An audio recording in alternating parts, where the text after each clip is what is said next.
And welcome back to Survivor Hot Takes. It is me, Coach Drew, joined as always by Emily. Emily, how are you? Oh my gosh, I'm just thriving today. Happy Monday, y'all. Are we enjoying the sunshine? You guys all have sunshine or no? Yeah, it was like 70 something degrees here today. How exhilarating. No. Spring has And sprung, y'all.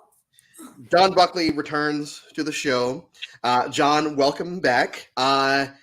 It's been a long while since we've had you on, so I'm assuming as some of your opinions have changed. I know that your winner pick is now gone. Thank God. R.I.P. Um, uh, I'm happy about it too.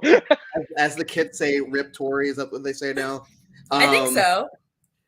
John, now that we are this far into the season, thoughts? It could be a hot take. It just be thoughts on the season up to this point. Oh god, this is a 41 the Redux. It's so much better.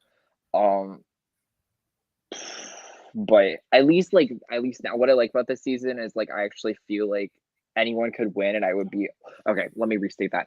Six of them could win and I'd be okay with it. One of them I think we're all in the same boat there. I like, and I don't think that seventh one's gonna win. No way. And like I don't know, like I'm happy about it. I think it's like good, but we need a new format for 43. For sure. I agree. And someone asked me a couple days ago because I wasn't an advocate for 41, but I was definitely on the it's not as bad as people are making it out to be. But now, like watching 42, it's like, yeah, 41's pretty bad. Like in retrospect, I wasn't the biggest fan of it. Because 42 is blowing out a lot of seasons, not just 41. Like 42 is going to end up being near the top, especially if the do or die twist, which we all assume is what's happening this week, is if the do or die twist doesn't screw somebody, then it should be smooth sailing to the end. Yeah. Now, if it screws someone, let's just hope it's that number 7. And if it screws anyone else, I'm hoping that the show can right the ship going into the last 2 weeks of the season. So, like with the do or die challenge, I've been talking about this for like the whole week because I've been trying to like do my math right. Because with the do or die, for everyone who hasn't watched or like needs like a quick refresher, basically what happens is that Jeff tells you the challenge and then gives you the option. Either you can sit in or you can sit out, right? And if you sit in, then if you're the first person out of the challenge, then you have to go through. You're basically up at risk, right? So you have to choose one out of 3 boxes, and there's only one box that guarantees your safety, and the other 2 you're booted from the entire show, right? I'm right down to say that. Who do you think is going to be that person? I need to know your thoughts. John, you can go. Okay, and this is like I've been thinking of this too. Full analytical, Me too. I've been writing essays. People have been edited. So Lindsay's edits on the rise, and I know we're gonna eventually talk about that. Lindsay's going up. Marianne has had a steady run. Omar is getting like this whole like behind the scenes Geppetto kind of thing. I love that reference. It's very Marianne. It's very like who else is there? Mike. I don't think it's gonna be Mike. Really? No, I don't think it's gonna be Mike because I feel like Mike has a very like. I can go more in depth on my feelings on Mike. I don't think it's Mike. Okay. I think it's gonna be Drea. Really? And the reason is Drea had a very strong edit the whole first half of the season, and it has gone Brenda Lowe and Kara Moen. It is nowhere. She's gotten like 1 or 2 confessionals like in the past like how many episodes. It's going out of nowhere. Her advantage talk is nowhere to be found. We're not being reminded of her advantages. We're not being reminded about amulets, whatever. And Lindsay's also like has this setup going in her direction, and Dre's the other one with the amulet. That's true. So Lindsay will have that idol in her hand. I feel like that's how it's gonna set up.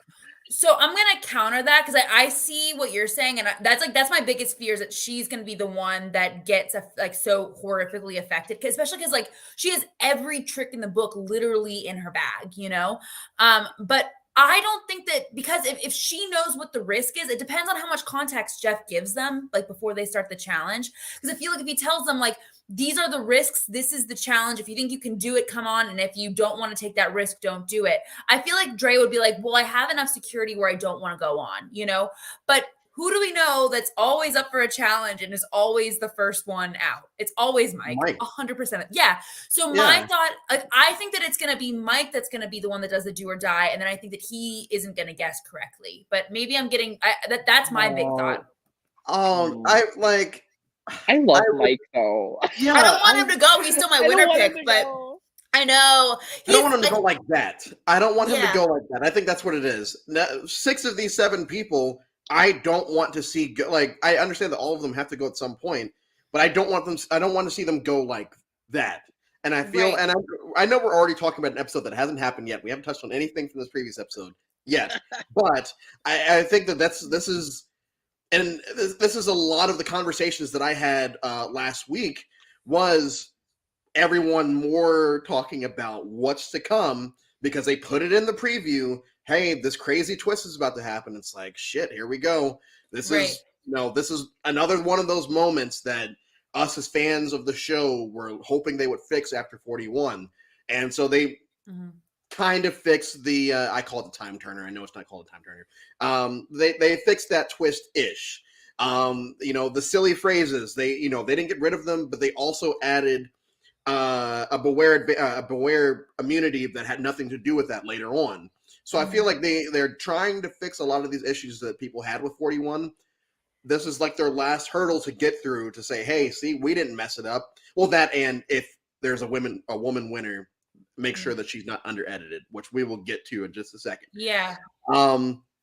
So I'm hopeful going into Wednesday's episode. Yeah, I really do hope that it stays. Like, I know that it's not a very popular obstacle, I guess, is my understanding. But like, I think that maybe if they edited it, maybe in a little bit of a different way, like, how cool would it be, okay, if Jeff said like, this is the risk, okay? Like, either you, without us giving you any context to the challenge at all, okay? You can either compete, and if you don't want to know what the challenge is at all, right, then you can just step aside, then you don't even get a chance to compete, right? And then if it was like a puzzle challenge, right, who would be the first person out? Jonathan, right? I feel like if they changed around and they made a few different alterations, it could be something that could stick for a long time, you know? Yeah. I mean, I love it. I personally think the do or die twist should go catch on fire and never come back, because I agree, because it completely nullifies the entire point of Survivor. No, it doesn't. You're making a tribal council of Redemption Island duel. You're making a tribal council of Redemption Island duel. Like, it's like it's not. It's everything about Survivor is calculated risk. And I think that them being able to provide that, utilizing your strengths and your adaptability, that's a crazy risk. I can see this. I can see maybe keep the idea, but have it be something like, okay, well, you can't vote at this tribal. Like, if you drop like the first couple of people, you can't vote. Or it's like you I don't know. You got to go to Exile Island. Yeah, something with like you're separated from the tribe until tribal. Like, you can't, like, you aren't around them. Like, I think it's there's no strategic point to the do or die. Like, the do or die is really, when you think about it, just a game of chance. That's all Survivor is, though. It's a game of chance, but there are other people involved in your chances. It's not like the ominous, whatever we want to call it, the gods, the monster. It's not the monster controlling what happens. It's the RuPaul Drag Race else around you that's controlling it. But enough about next episode. On to this past episode. Emily, how'd you like it? I thought it was good. I mean, first of all, I have a few thoughts. First of all, I thought that Lindsay was a freaking challenge beast. She crushed it. I think that it was really evident in this episode that they had a lot of time to fill and not a lot of happenings to fill it. So that's why we saw a lot of like Omar tantalizing over maybe I should keep John, or maybe I should get rid of Jonathan and keep High under my wing. Mwahaha. Like that was, and also what I feel like happened is the reward challenge. I feel like they allotted more time for the reward challenge, but the water wasn't allowing it, and they had to make some adjustants. But that's my that challenge was definitely changed at the last second. There's no way. Jeff was like, it's gonna be fun. I was like, okay. John, thoughts? It might have been one of my favorites so far. Really? I'm not gonna lie, I really liked it because it felt like we were just getting like content, like good content. Even if it was filler content, I felt like I was getting that, That's so interesting. It's not my favorite since the merge episode. Because they're talking about like survival elements, which is something that gets lost a lot in Modern Survivor that I loved from like the older seasons. And so like there was like a good balance of like just general like content and then like game content, and I liked the combination of it. Mm-hmm. And the tribal, the vote, Sunny, the vote was so good. But that we can. Oh my god, it was the MVP was Lindsay. Yeah, 100%. But and so I think I might be looking at this episode through rosy glasses because I went to the RHAP event last week, and so I was watching it in front of a large crowd, on a big screen, surround sound, and all that. And so it was almost like watching a movie with people, like with like-minded individuals. So I just loved everything about the episode. And, it's fun interacting with the show with people that have the same mindset. So like when Tori would be on screen, people would be like, God. When Jonathan fell, everyone celebrated. Every time Omer was on screen, everyone cheered. When Marianne found the idol, that place blew up. Marianne had a lot of support. Really? Yes. Oh, that's good. I'm glad. So America's sweetheart. She is. But I feel like a lot of the conversations that I had last week kind of centered around Lindsay. And this is Lindsay's definite breakout episode. We got the prequel last week she had those confessionals about Jonathan. And then this week it just became it was the Lindsay and Omer show. But I feel like Lindsay was the MVP coming out of the episode because for sure we're going to get that content that, that I've been scared of this season, that like, they're not giving us a lot of Lindsay. If she wins, people are going to be pissed if she doesn't get enough content. Well, we're getting that content now. And I feel like if that content continues, I would be ecstatic if Lindsay won the game. And I feel like this is, they are slowly building, like John said, it seems like she's taking over the Drea momentum. Mm-hmm. I hope that doesn't mean that Drea goes home tomorrow, but it definitely looks like she's hijacked Drea's momentum going into the last couple of episodes of the season. So we have the reward challenge, which we all assume was probably nerfed because of the weather, and she wins. And so what do you guys think about her picks to go on? Do you think there was any type of real strategy to it? Or do you think that she was being upfront about, I've been with Omer and I've always wanted to eat pizza with Mike? Or do you think that it went deeper than that? I think that Mike is a loyal vote if you do the right things to earn his trust. So I think that was really smart. And she and Omer are now kind of the closest in their Taku 4, right? So I feel like it was definitely the right choice, especially because we saw how Omer was able to have that space to really work Mike against High. And I know that wasn't exactly the plan, or at least it's not how it was edited to be.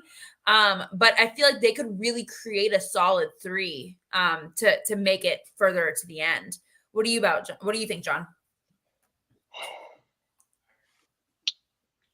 I completely blanked out. Oh my god. I had a thought and it just left my You're smart and you're wonderful. You're doing amazing. I missed you so much. I missed you too. All right. So, yes, I did miss you. I'm sorry. Okay, I'm sorry. We had a moment. We needed a moment. I think that when you are in Final 8 of any season of Survivor, you cannot be making a decision without having some sort of motive.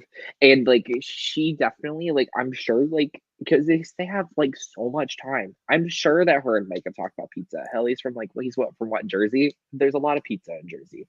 And I'm sure that, who's the other one? Oh my god, Omar. I completely blanked.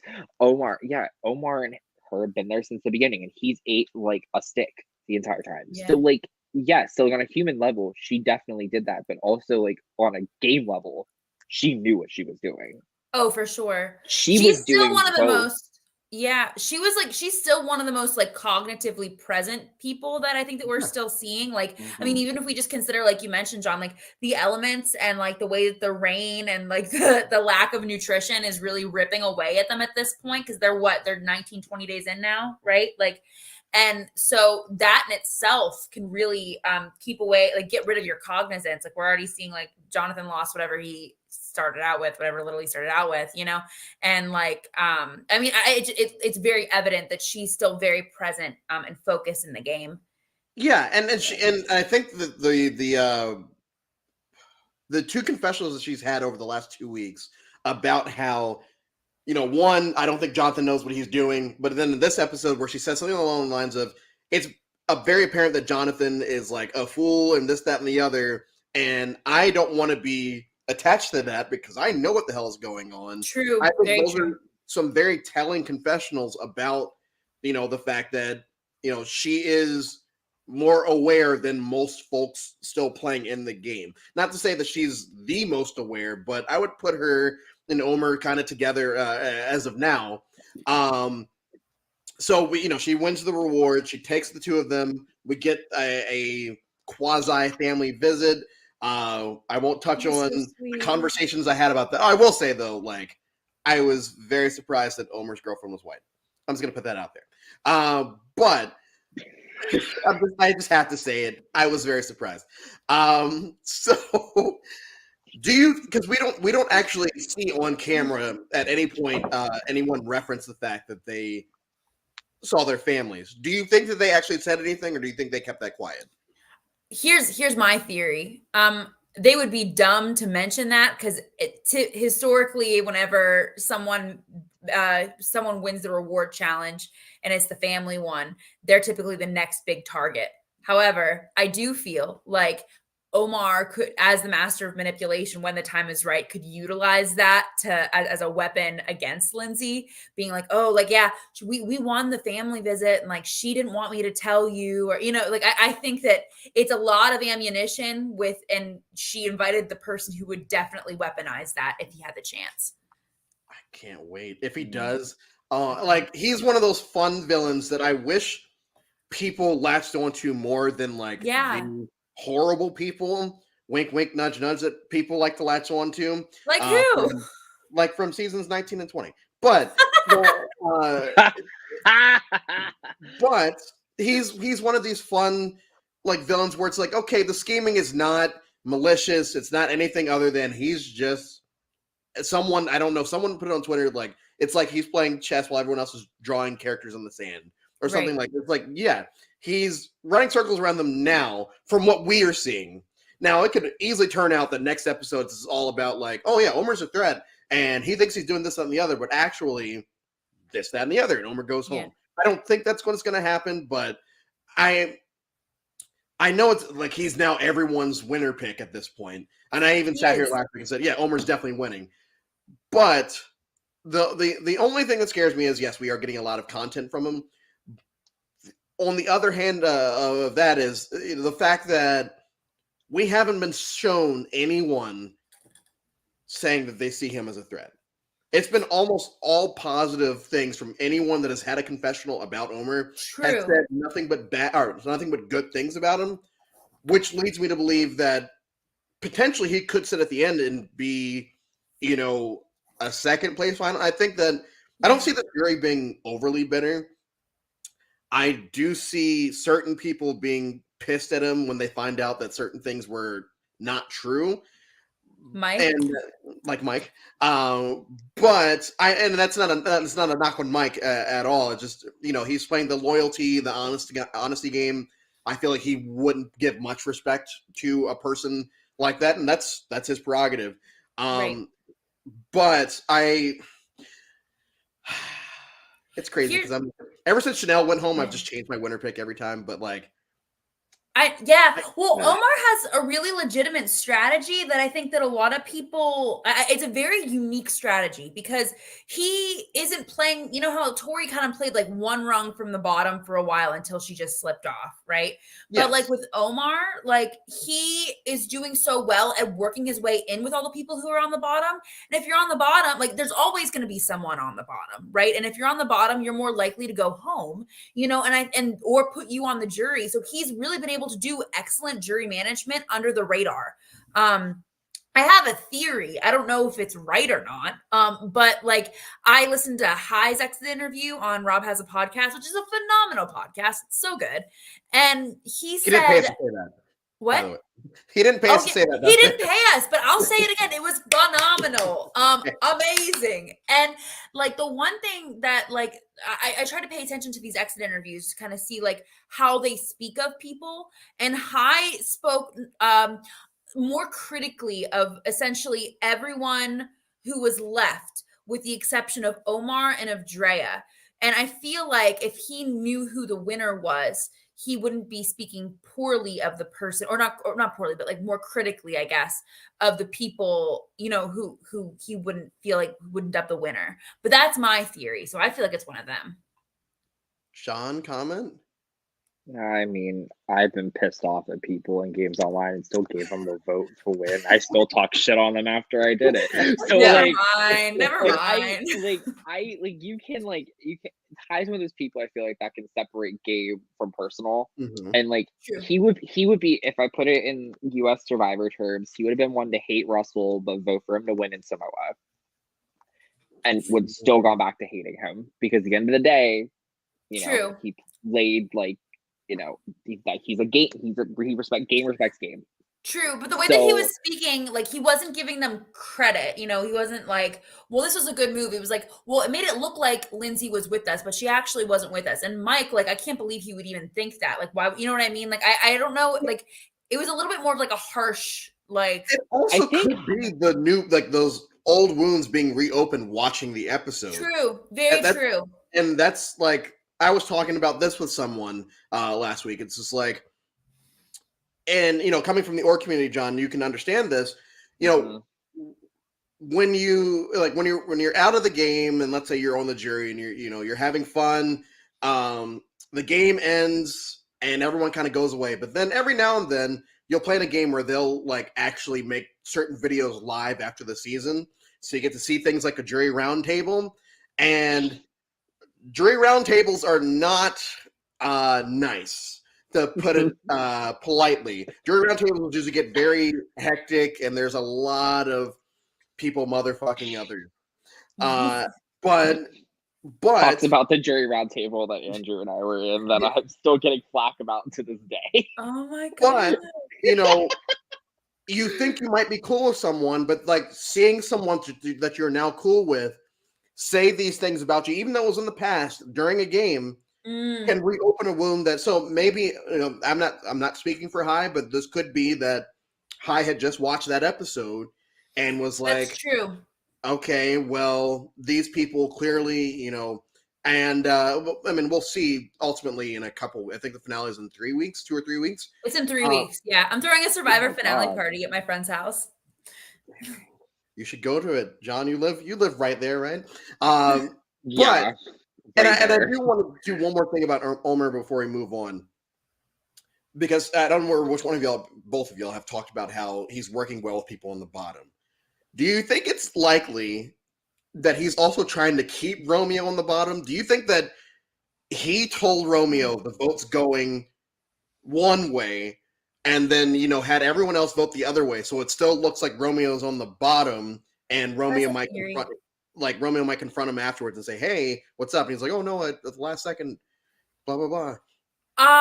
That's possible. I listened, like whenever I listened to High's interview, like they asked him a lot about like what happened with you and Romeo, because we didn't get that context. And he said like one critical scene they missed out on was whenever it was Chanel's episode to go, and like they told him, and he was still really scared that he was going to be on the bottom, so he literally went up to Chanel and he was like, yo, you're going home? And she's like, wait, what?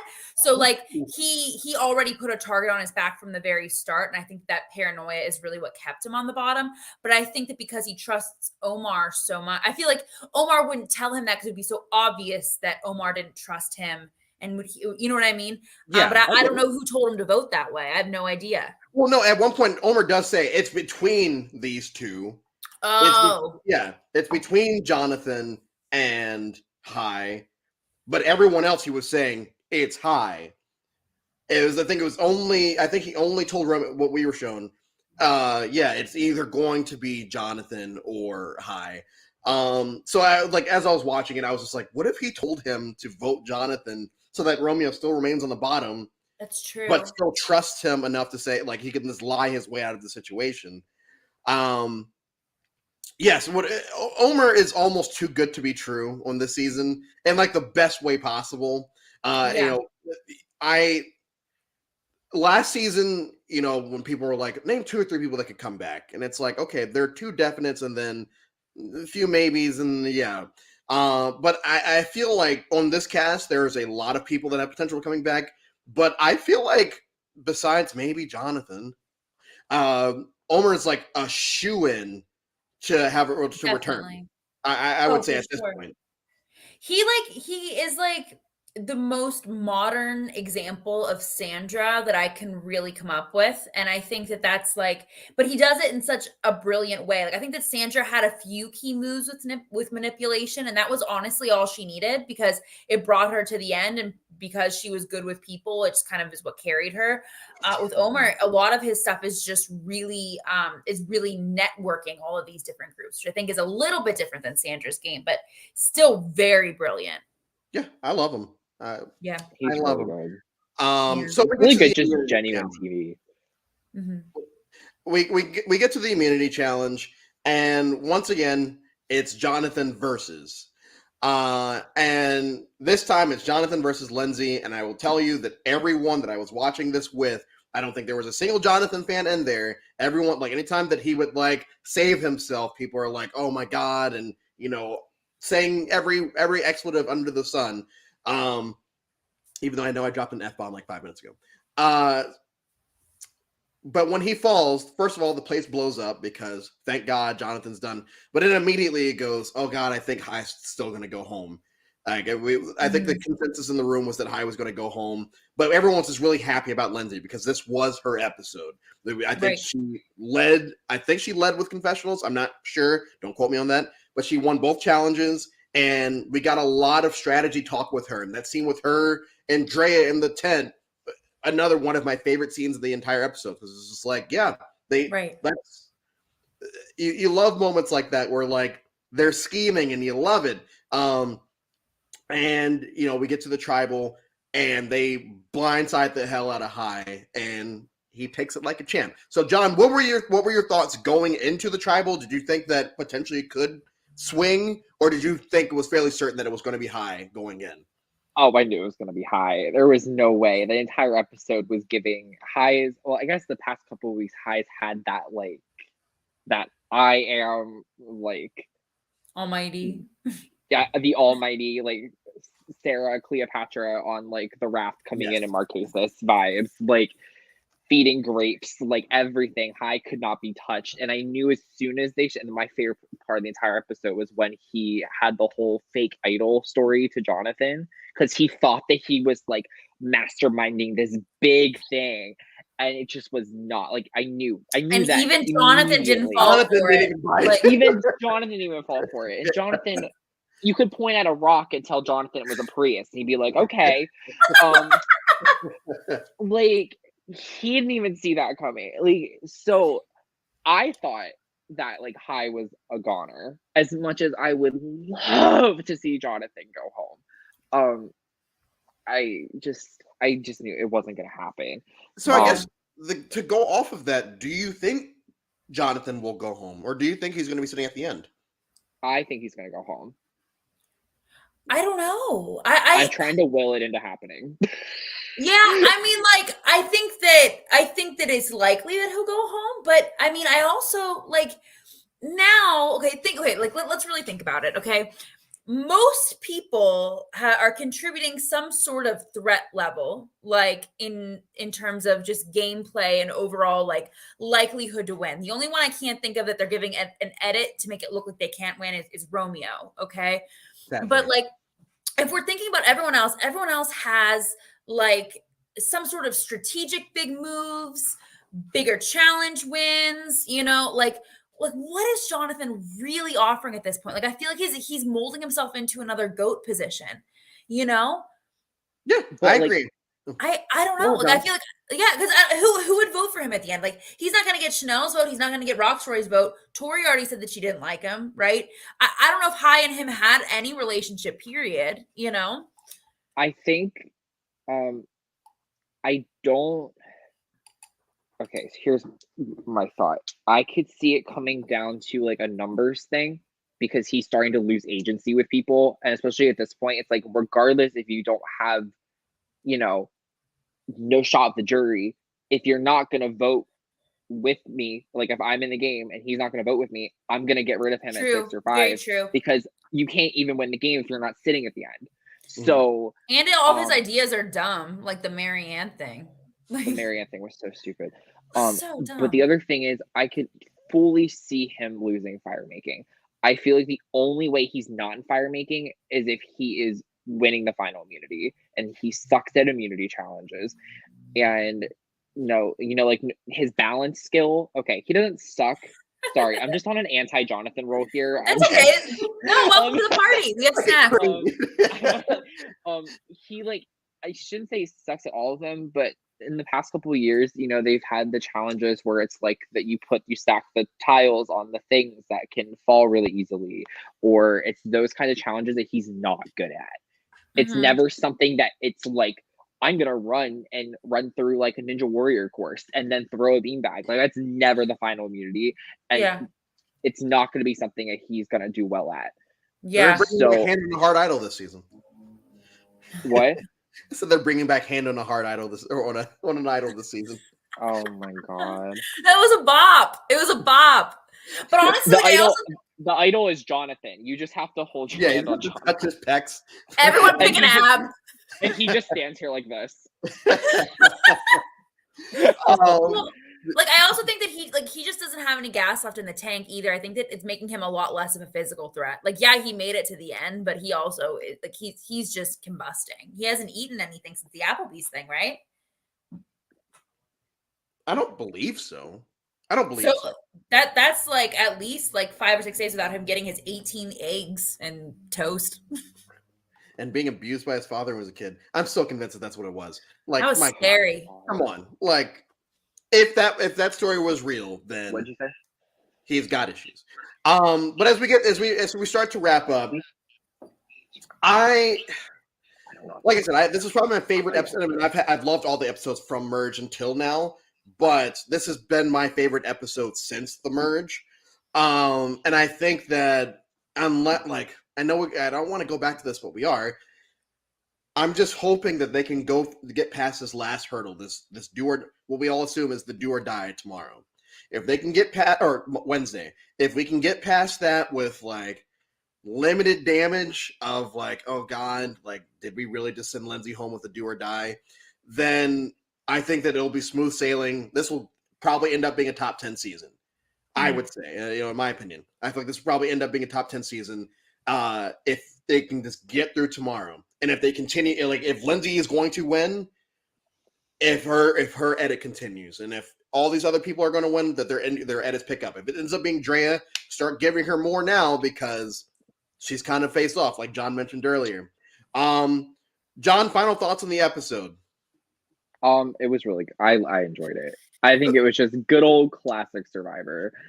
One question though, we talked about the tribal focus a lot on threats, and you can be a strategic, social, or physical, whatever. Do you think they got rid of the right threat at the right time? I don't think so, because everyone was kind of like, oh well, he screwed me over, and it's like at that point, it's like nobody wants to work with him. And at the final 8, you want to take out somebody that's like well connected with people. So you think they should have gotten rid of the social thread? I think they should have got rid of social threat right now, because Hai is somebody that I personally like. Hai didn't have an idol. Hai didn't have any sort of thing. The amulet advantage. Oh shit, he did the amulet. So I guess there was like, and I think if anything, that was like the selling point to get rid of him, because then it empowers what Drea and Lindsay are holding. So for Drea and Lindsay, it was a good idea. But for everybody else, I feel like they should have looked for somebody that may have been more like who. If you were there, based on the edit, who would the right person have been? The right person to get rid of, if I was playing, I would have gotten rid of Omar. Because he's good. Because if you're looking at old tribal lines, there are 4 original Taku left in the game.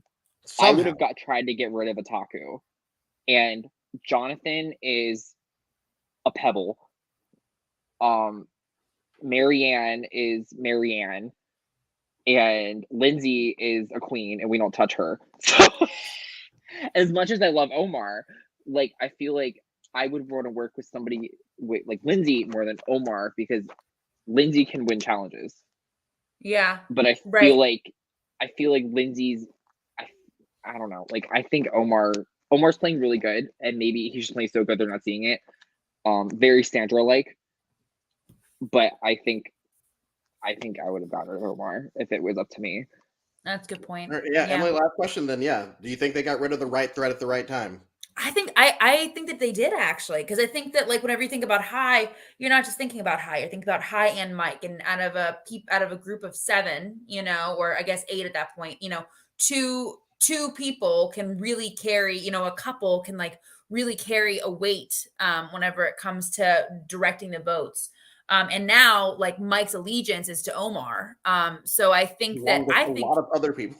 Amongst, and I guess Omar definitely is like, but I think that he's playing so underground that it's going to be an uphill battle for Omar to be able to prove that he was the mastermind behind all of this if he makes it to final tribal.